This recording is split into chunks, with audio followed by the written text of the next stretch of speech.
1 João 5. Todos aqueles que creem que Jesus é o Messias são filhos de Deus, e quem ama um pai ama também os filhos desse pai. Nós sabemos que amamos os filhos de Deus quando amamos a Deus e obedecemos aos seus mandamentos. Pois amar a Deus é obedecer aos seus mandamentos. E os seus mandamentos não são difíceis de obedecer, porque todo filho de Deus pode vencer o mundo. Assim, com a nossa fé, conseguimos a vitória sobre o mundo. Quem pode vencer o mundo? Somente aquele que crê que Jesus é o Filho de Deus.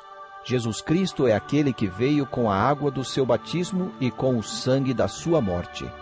Ele veio com a água e com o sangue, e não somente com a água. E o próprio Espírito Santo é testemunha de que isso é verdade, porque o Espírito é a verdade.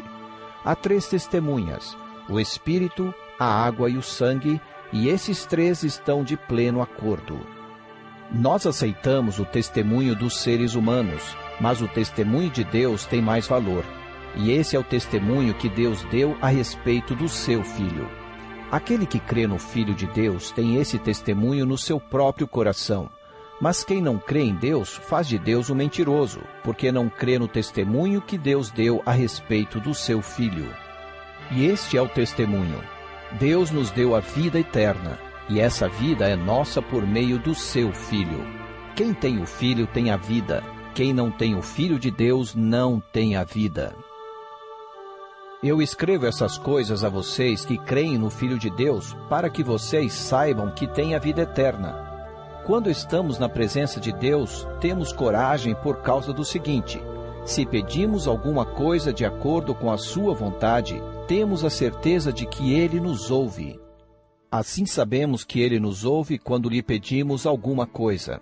E como sabemos que isso é verdade, sabemos também que Ele nos dá o que lhe pedimos.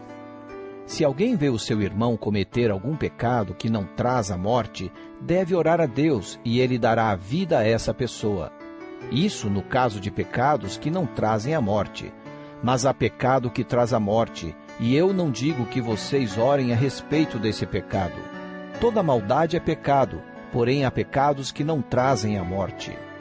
Sabemos que os filhos de Deus não continuam pecando, porque o Filho de Deus os guarda e o maligno não pode tocar neles. Sabemos que somos de Deus e que o mundo todo está debaixo do poder do maligno.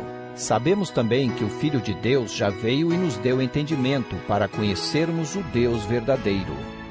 A nossa vida está unida com o Deus verdadeiro, unida com seu Filho, Jesus Cristo. Este é o Deus verdadeiro, e esta é a vida eterna. Meus filhinhos, cuidado com os falsos deuses.